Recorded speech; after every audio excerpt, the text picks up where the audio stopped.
Good evening, folks. This is Bob Gumbs with the Concerned Forum here in How about you, Gumbs? How's everybody doing this evening? Fine, I hope. Listen, a few things I want to speak about. The music in the background. That's Digga Digga Do from Duke Ellington and his orchestra back in about 1928. And I love it. And I play that because I think that people need to understand that, for example, we're talking about the 20s, right? And I listen to these, no offense to anyone else, but I listen to these black people playing this music. This is American music, okay? This is one of the gifts that the descendants of the slaves that were brought over here to build this country, they brought their music with them, okay? That changed, it varied. You had mixtures from the Scotch Irish, right? From Latinos in Spain and what have you. But this is the thing that America gave to the world, jazz. And I mean, Western Europe and Russia basically ate it up. That's one of the things that America is known for. And you think about it now. These people are going through beatings, lynchings. You had black towns back in the 1920s that were literally burned down. These are towns that were made up of people who were formerly slaves, right? And they built their own town. And I don't know, from the late 1890s, well, from the 1890s up and going into the 1920s and early 1930s, a lot of times mobs would attack these neighborhoods, like, for example, in Tulsa, Oklahoma, or in Rosewood, Florida. See? But in spite of all that, these people were still able to create this beautiful music. And I love it. And it helps keep me going. Don't get me wrong, I love my Billy Joel also. But sometimes I feel the need to reconnect with my roots. Now, where are we here in America? Okay, well, it looks like, I think the first thing that needs to be addressed when we're talking about Trump and his Republican thugs, I think the main question that needs to be asked is just like we say to folks in New York that feel like they have to that they want to step out of line. And sometimes, and I hope the Democratic Party learns this, I see that some of our Democrats are learning. But sometimes you just have to just stop people for a moment and ask them, who the hell do you think you are? And that's what I would say to Donald Trump and his Republican syncopaths, for example, in Texas. Now, these bastards think that they can just go ahead. We do the census every 10 years, right? And upon that, one way or another, the various states decide, okay, well, this is how we're going to do the districts. Now, I think that's wrong. I think that the districts need to be determined by an independent commission or, hey, man, this is the 21st century, by computer. It shouldn't be left up to the Republican governor or the Democratic governor of a particular state. And that way, it will be fair, it would be honest, and it would make sense. Okay, now Joe Biden and the Democrats, they came up with this. I think it was the last year before we had the presidential election. Republicans shot it down. What was it, HR 1, if I'm not mistaken? So, now you have this thing with the Democrats in Texas. God, what a state. It's the only state that tells people, hey, we don't give a damn if you get drowned or blown away by a natural disaster. We're not going to provide you with any warning or help after you've been devastated. So I think Texas, essentially, it speaks for itself. All right. Plus, you got a senator, what's his name, Cruz. Every time something happens, anytime you have some kind of, natural devastation or what have you, this guy he's any place but in Texas. But hey, Texas is supposed to be this great macho state. Hey, we take care of people. I'm taking care of my people. I think you need to get the word to Mr. Cruz. But now the Republicans in Texas, they want to basically thwart democracy. They don't want to wait for the census. They want to just go ahead and hey, we're gonna. And see, that's the thing that really should tick us all off because you have a president of the United States sticking his nose into how the states decide their districts. So I mean, it's obvious what's going on, and I am proud of the Texas Democrats for standing up and saying, "Hey, we're not going to be a part of this crap," and they took off. Well, now this business about what's the governor there? That crook. He started, oh, we're going to you know uh, get the FBI. Now I'm trying to understand the FBI, right? What the hell business does the FBI have in interfering in the goings on in the state assembly of any given state? Right? That's not their damn mandate.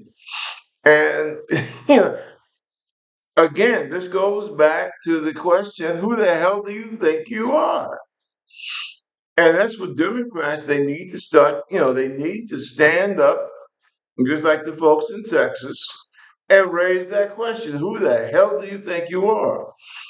Now, me being a grown man, Navy veteran, and a kid out of the projects, I don't want to say, who the hell do you think you are? I want to say, who the F do you think you are?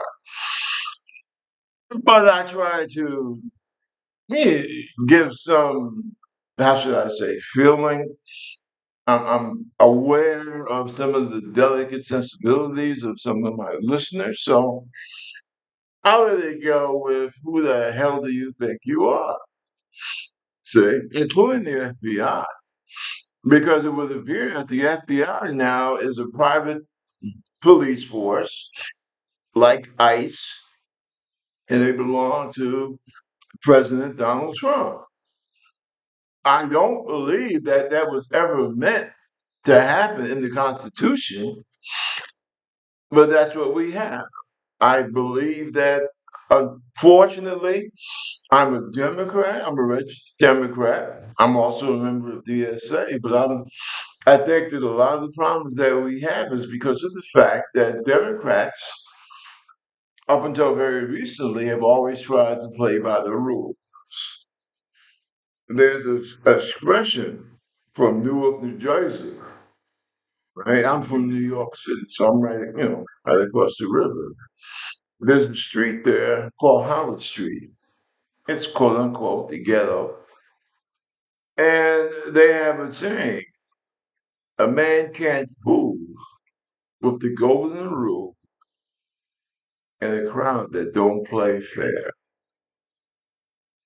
And I think that this new Democratic Party, because we're trying to sweep out the old dead wood, that should be one of our logos, quite frankly.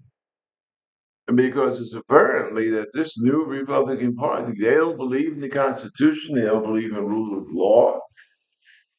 So I think it's time the Democrats, and I'm like I say, I'm proud of what the Texas Democrats are doing. Anytime people stand up and fight for democracy, I'm proud of that. Okay. We also have a thing. What was the name? Which woman's name? Pam Bondi, Attorney General. She is called to go to the Senate to some Senate hearing. This woman says that she don't want to answer no questions. Now, when I went to school, the House of Representatives, the Senate, that's supposed to be the voice of the people. Now, these all these government folks, Attorney General, President, head of Social Security, head of this department and that. I was always taught that these people work for us and that we express our voice, our question to the people that we elect. Now, we elect people to the House, we elect people to the Senate. So if somebody in the House or a committee in the House or in the Senate says, hey, man, we want to talk to you, was always under the impression that the people in government who they ask to appear before their committees, uh, that's the job. Yeah, you have to explain what you did or did not do to the Congress, right? Whether it be House or Senate. Now, this person, Pam Bondi, says that she don't have to do that. She's like, hey, I ain't gotta tell you nothing, right?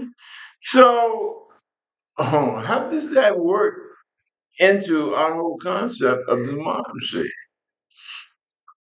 where it's supposed to be we the people, right?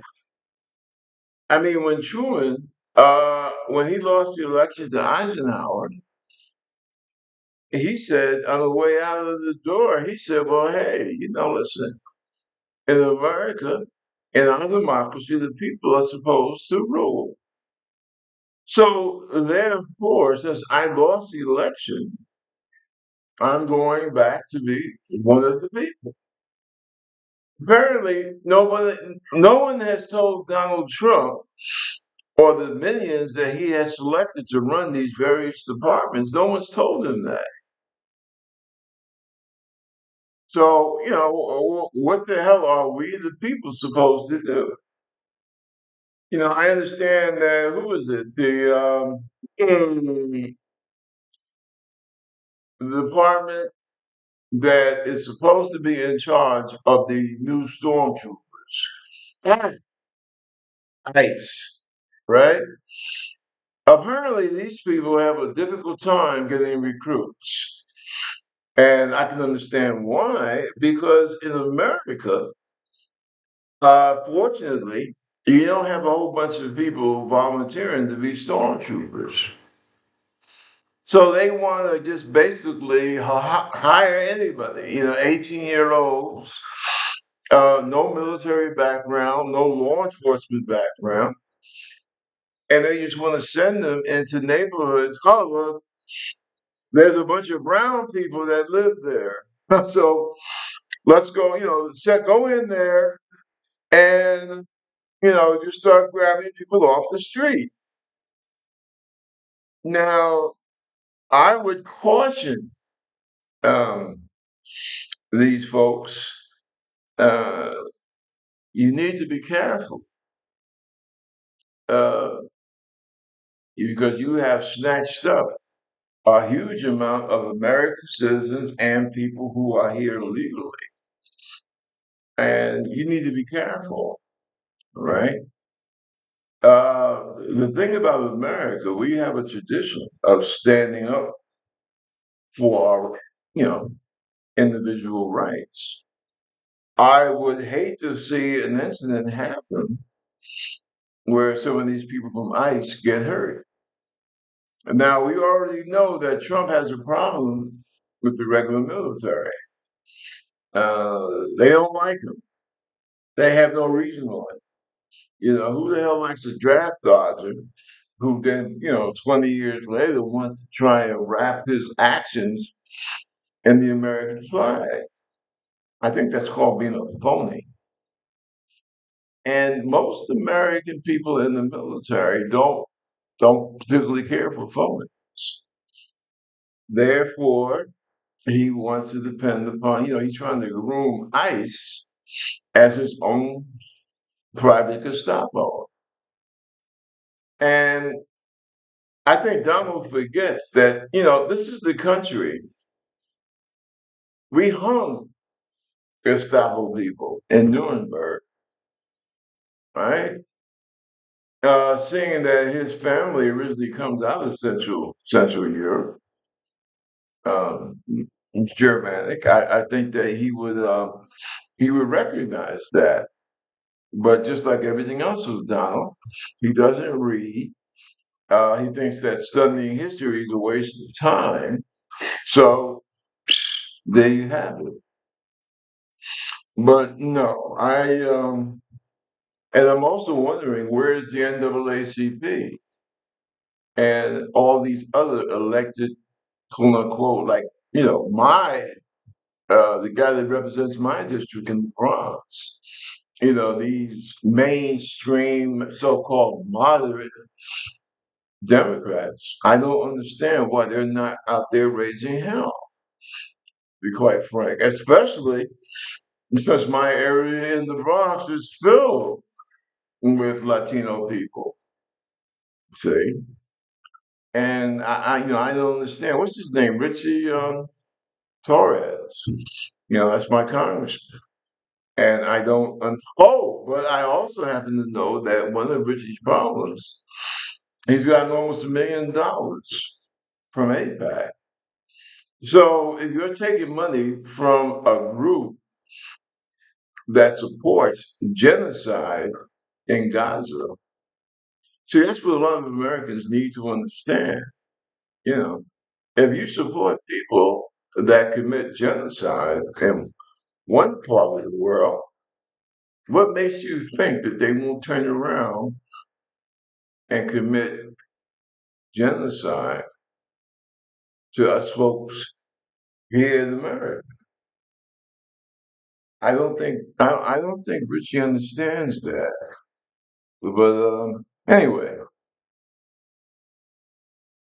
the problems with the whole, electoral system, just like most people do, especially Democrats of the base.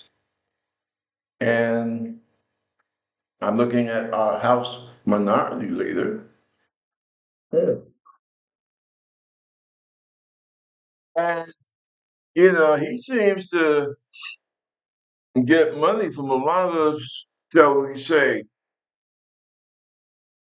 shady sources. And, I'm not a what I call a Bible thumper, okay?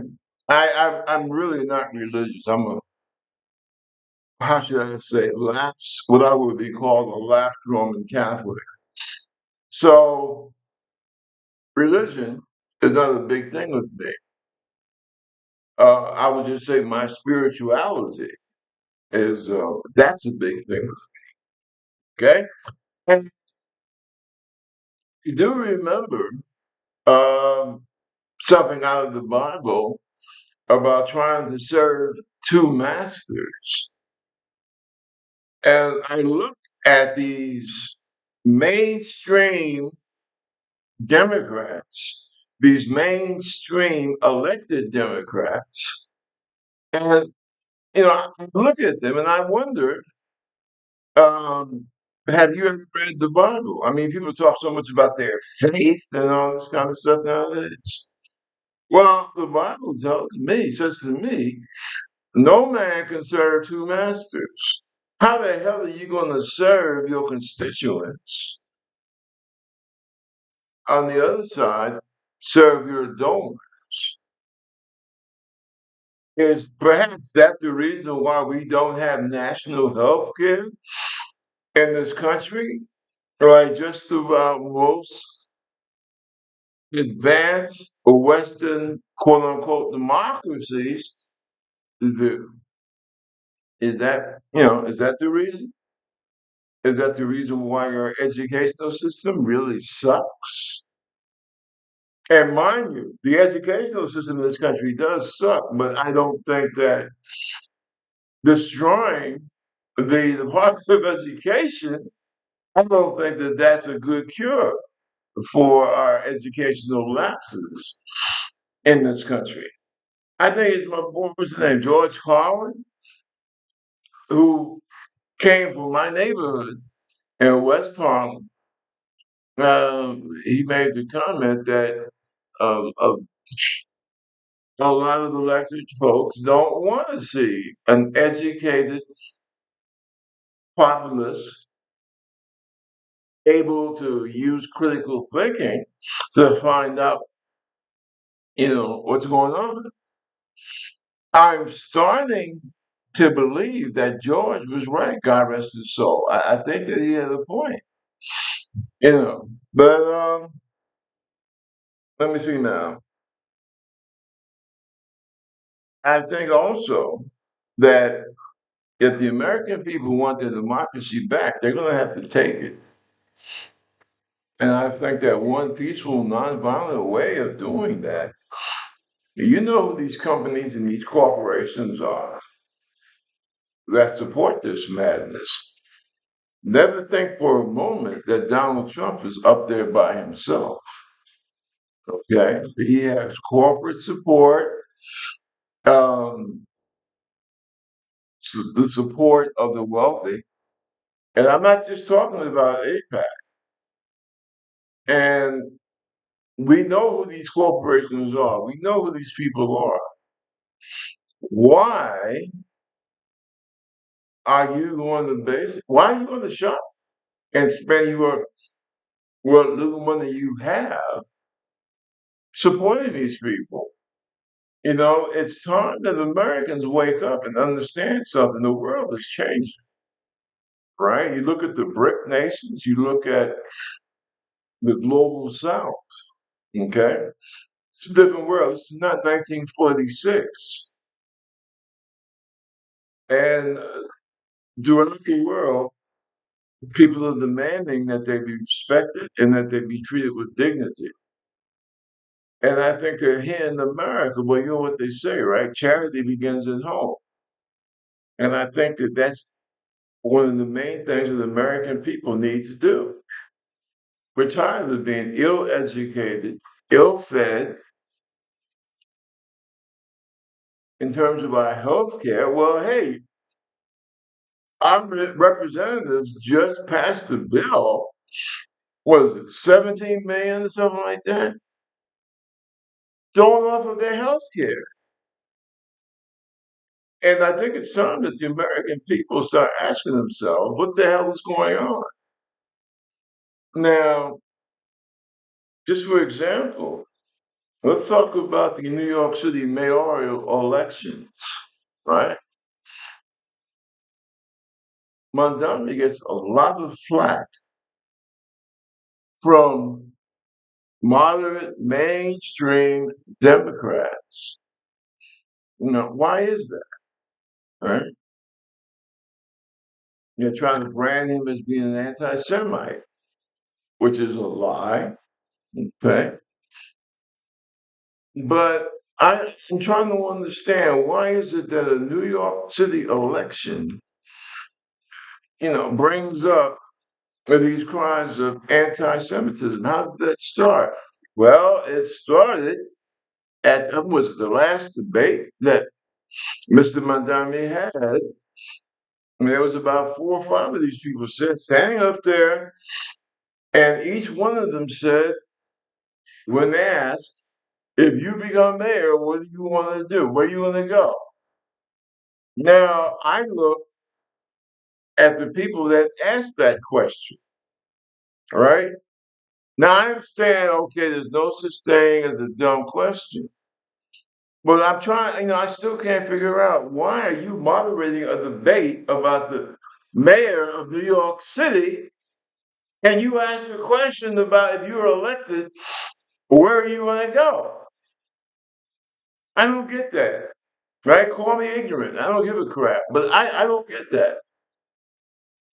And all these people, with the exception of Mandami, said, well, I'm going to Israel. Wait a minute, man. What does Israel have to do with the New York mayor election? I don't, I'm sorry. I don't get that. And what did Mandami say? He said, I ain't going nowhere. If I'm lucky enough to become mayor of New York City, I'm staying in New York and I'm going to try and fix the problems in New York City.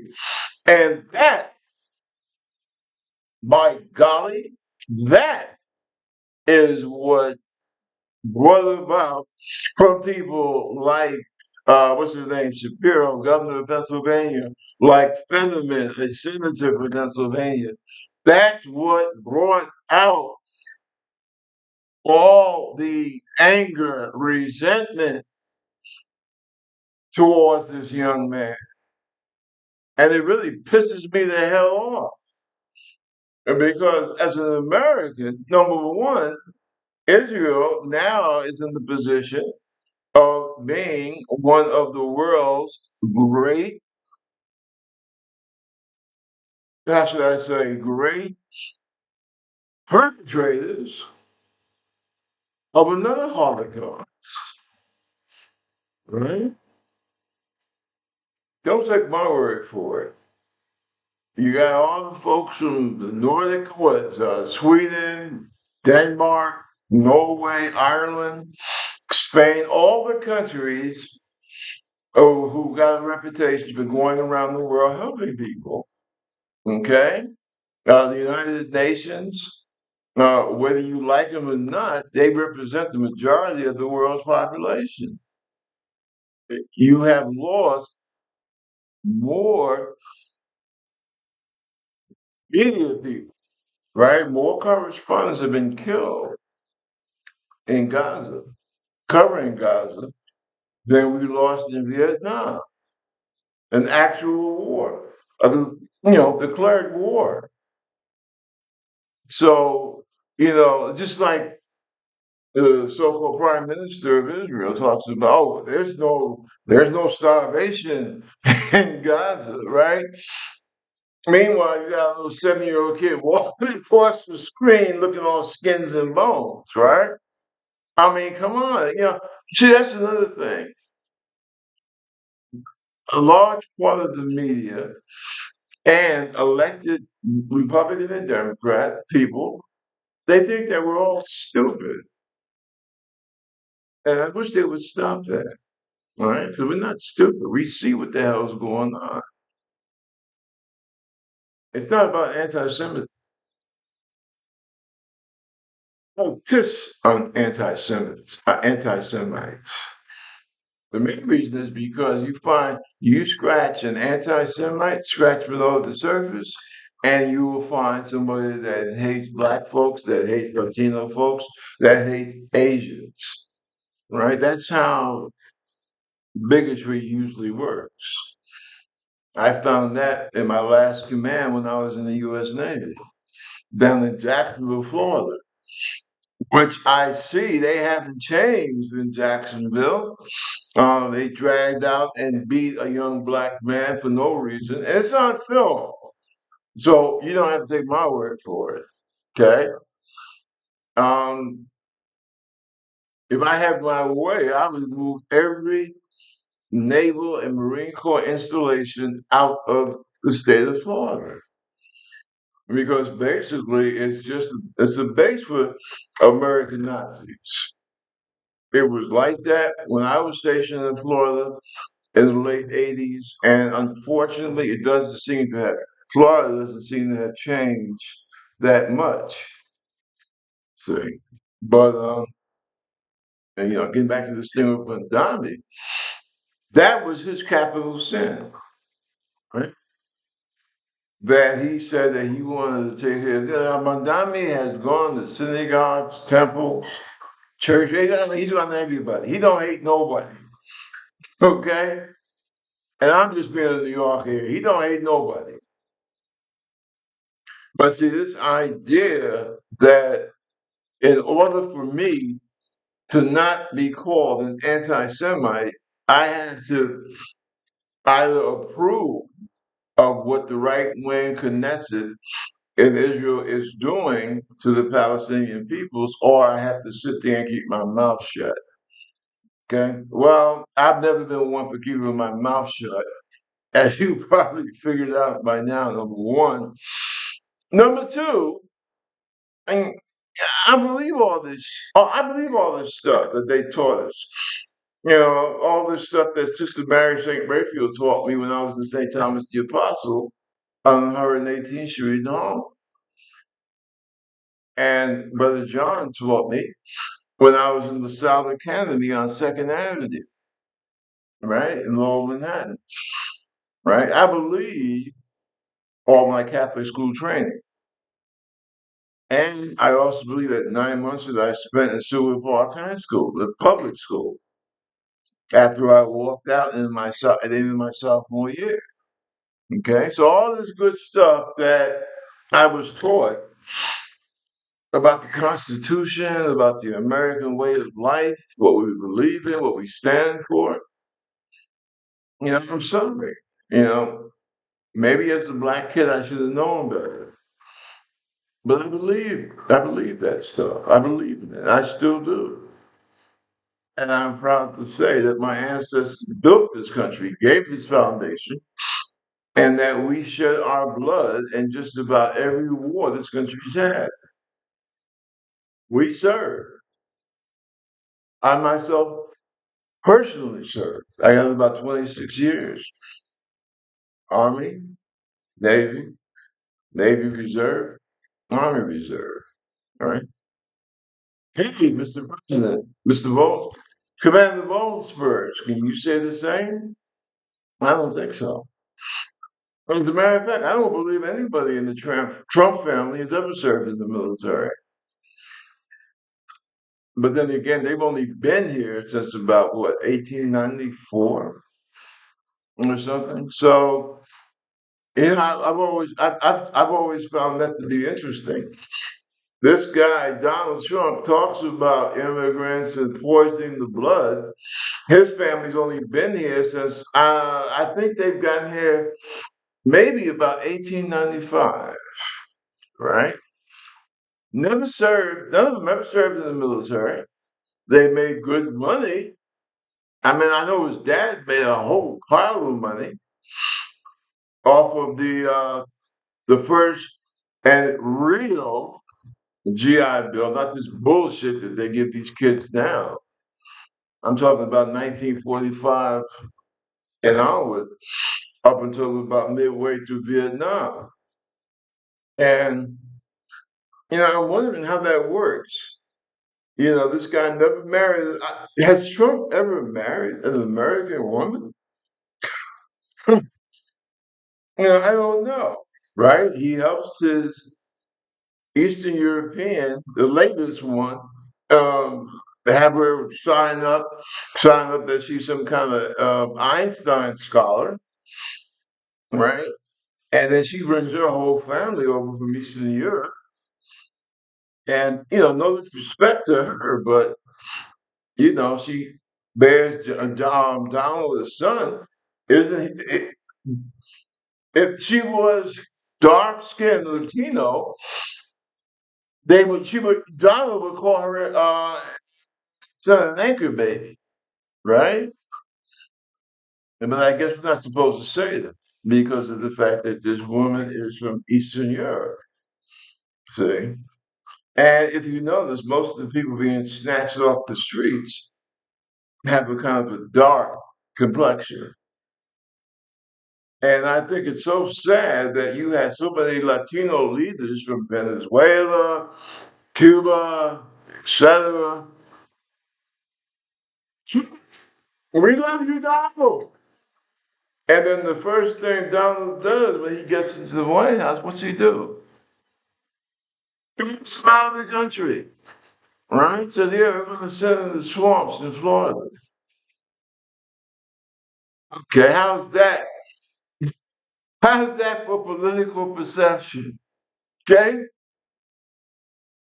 now the problems with the black community, with my community, say, oh, well, we told them, we begged them not to support Trump and to vote for Kamala Harris. They didn't want to listen. In some cases, especially in Florida, they actually drove us out of the community, threw rocks at us and everything. Yeah, I dig that. Okay. But guess what? People make mistakes. And you have all these black organizations out here, these black American organizations out here, basically, I guess they call themselves being cool, sit back in the cut and watching, right? Well, guess what? That's stupid. Because, yeah, okay, right now the main people that seem to be hunted down by ICE are, Latino people. But guess what? Right? Sooner or later, the wheel's going to turn and they're going to be hunting down black folks. They're going to figure out, don't ask me how or why, okay? But all you have to do is know the mentality of the racist, okay?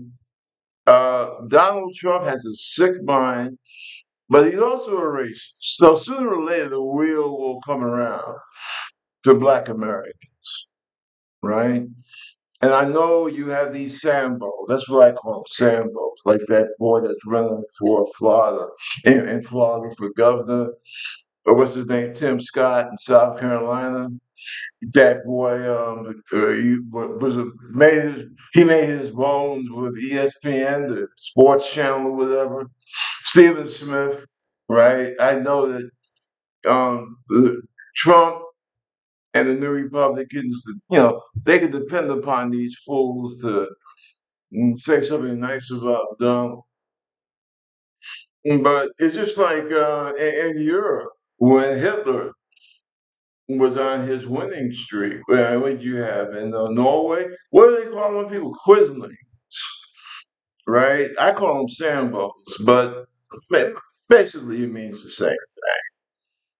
And somebody asked me, how come you don't call them Uncle Toms? Well, that's because um, those people who do that, they do that type of thing, selling out their communities. Uncle Tom was always the wrong term. Uncle Tom was a decent guy. He was very naive, but he was basically a decent person. Sambo was the one who basically did all the dirty work for what was the name of that overseer, Simon Legree, if you read Uncle Tom's Cabin? Sambo was the one. Oh, hey, Master Legree, I understand you have a couple of black females that want to try to escape from slavery. See? And that's what I call these black Republicans that are still sticking with uh, Donald Trump. Now, as an American, I can have nothing but contempt for people like that. Steve Smith, what's his name, Brian Daniels or whatever in Florida, Tim Scott from South Carolina. These people are nothing, they're contemptible.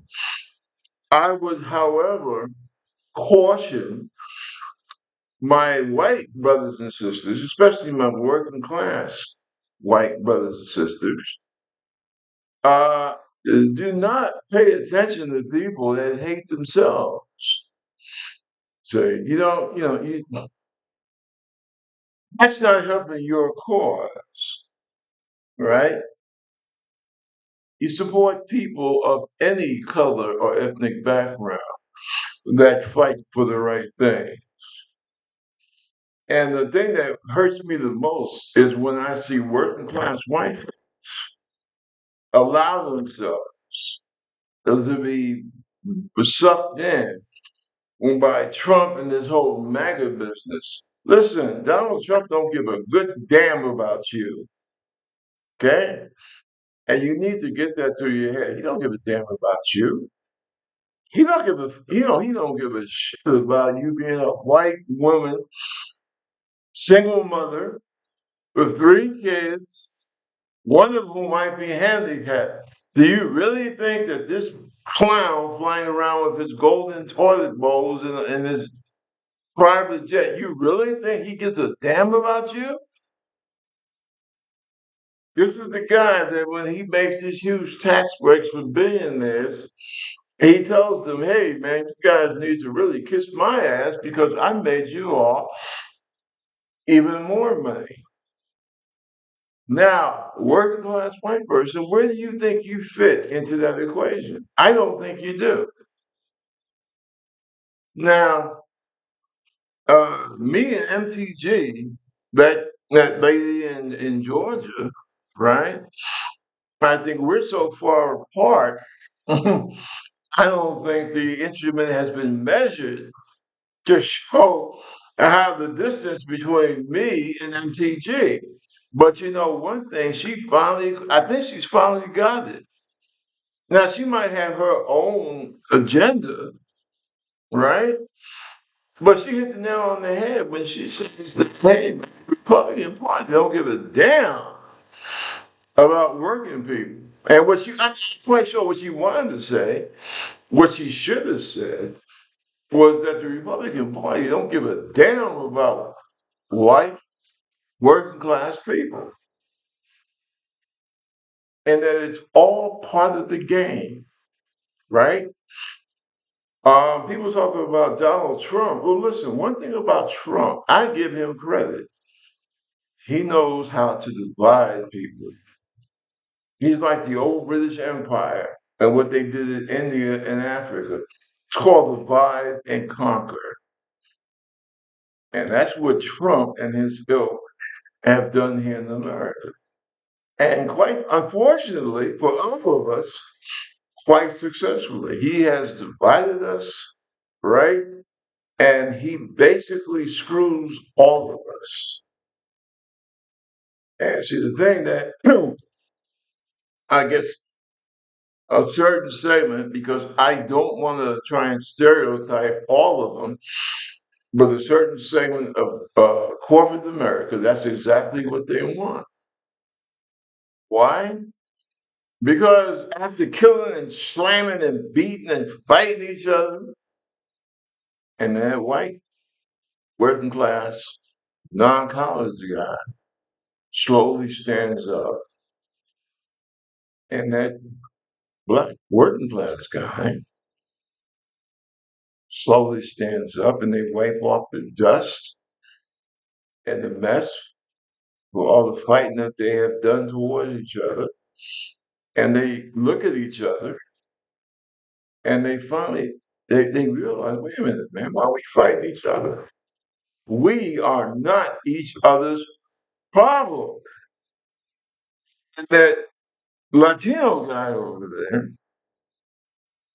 that's been picking the vegetable that we here in America eat every day.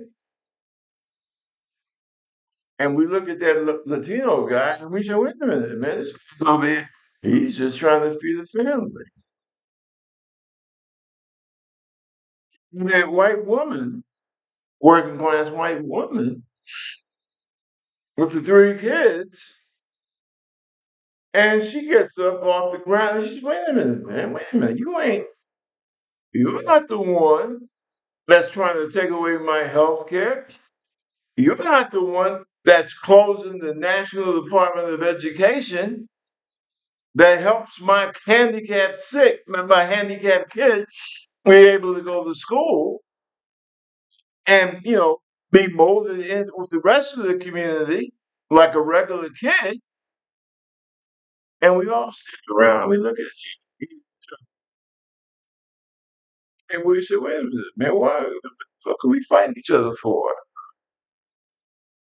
And then we start to realize the light bulb blows off on top of each one of our heads And we realize we ain't each other's enemy.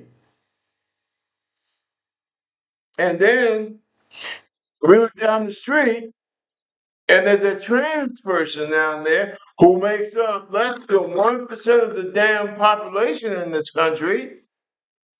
And oh, wait, maybe, oh man, baby, look, your ways might be a little bit different. I can't get with what's happening with you, but I'm not a doctor. I'm not a psychiatrist. All you're trying to do is live your life. You're not taking away my health insurance. You're not stopping me from feeding my kids. And then that trans person comes into the circle square. Yo, man, look, I'm just here. I'm just trying to live, you know. And then we start to think about it. And then the other guy over there, listen, I'm a deep Christian. And we say, oh, okay, cool. You know, I know. Some nice things about that. For an atheist. Okay. And that Christian guy said, wait, well, I hope someday you find it, you find peace in the Lord. Okay, cool. And in the meantime, I got a sandwich here. Let's split it in half and we can, because I see that you're hungry. And see, when people start doing like that makes the people that keeps us down, they start to worry.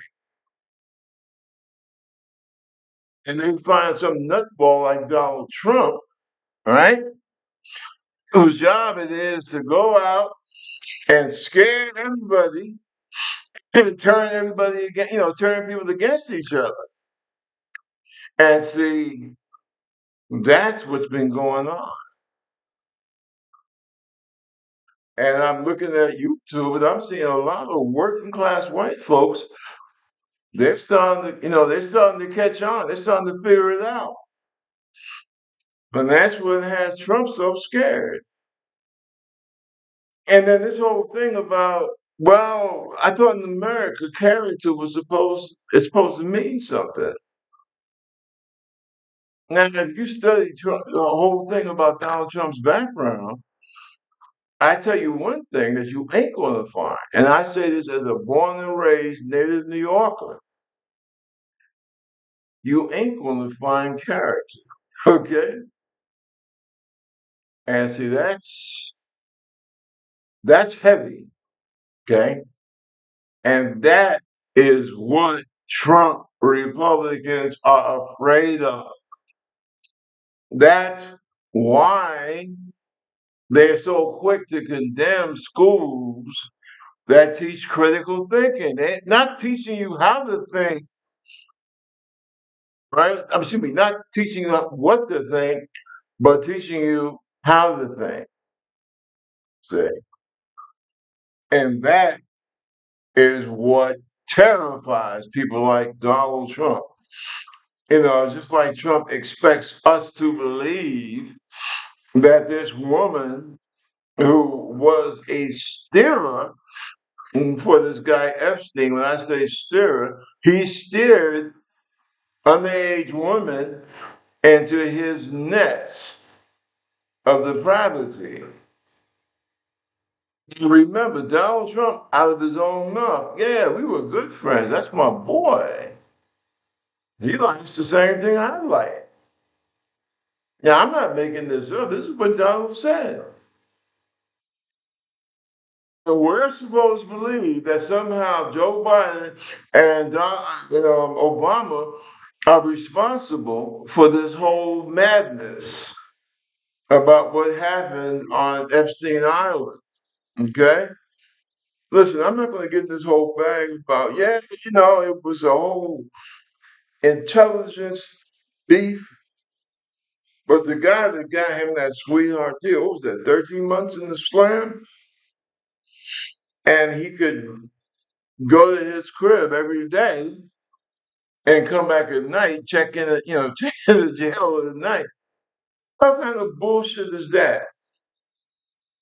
And now this woman, and I do respect the fact that all the supposedly big, important corporate and political people that were indulging in this depravity, she's the only one in jail. Now, I hear that, right? I understand that. I feel that. But now, she's been moved out of her cell. Well, let's face it, for what she did belong. Now she's moved into a nice, comfortable minimum security situation, and it's looking more and more like she's going to get a pardon. Now, what is the average person with at least a sixth grade education? What are they supposed to see? What are they supposed to figure out about that? That apparently she's being brought up. And see what angers me about these, it's Trump or death. Hey, don't you see it? And don't you understand how you're being used by this guy Trump? I mean, look, one of the things that the state of New York, we have to be ashamed of is the fact that we produced a Donald Trump. We've gone from Teddy Roosevelt to Franklin Roosevelt to Donald Trump. And we have to stand up and we have to take our licks for that. I'm sorry, we do. You know, and I am so disappointed in our people from down south and people out in the so-called heartland because you let your bias and your bigotry control how you voted. And you had people here in the north, in the northeast telling you, yo, this is not a good guy. Look here, see, look, exhibit one, exhibit two, exhibit 695. But you didn't care because you have been so brainwashed into believing that somehow Latinos were taking over America. You didn't care. You didn't stop to think. Also, and this is what I mean by people that in America we don't know our history. Them people coming across the border, hey man, they've been doing that for like what, 10,000 years. But you didn't stop to think about that. And that's how you wound up putting this convicted criminal back in the White House. Now we have to work to try and save what's left of our democracy. And I tell you quite frankly, I don't know if we will be successful, but we have to try because too many people, too many good men, good women of all colors, ethnic backgrounds have shed blood. Well, the American flag that, Trump likes to parade around with, too many good people have shed blood for that flag and what it's supposed to represent. So we have to try and save our country. Now, them Democrats in that legislation there in Texas, they're trying. In their way, they are trying. And I think that it's incumbent upon our elected officials in these states, they have to do the same. Just that simple. So listen, this is something I want to get off my chest. Uh, y'all have a good evening. Thank you for listening. See me on YouTube. I hope you like what I said. If you do, give me a like, right? Take care of yourselves, take care of each other. This is Bob Gomes at the Concerned Forum. Take care. Peace.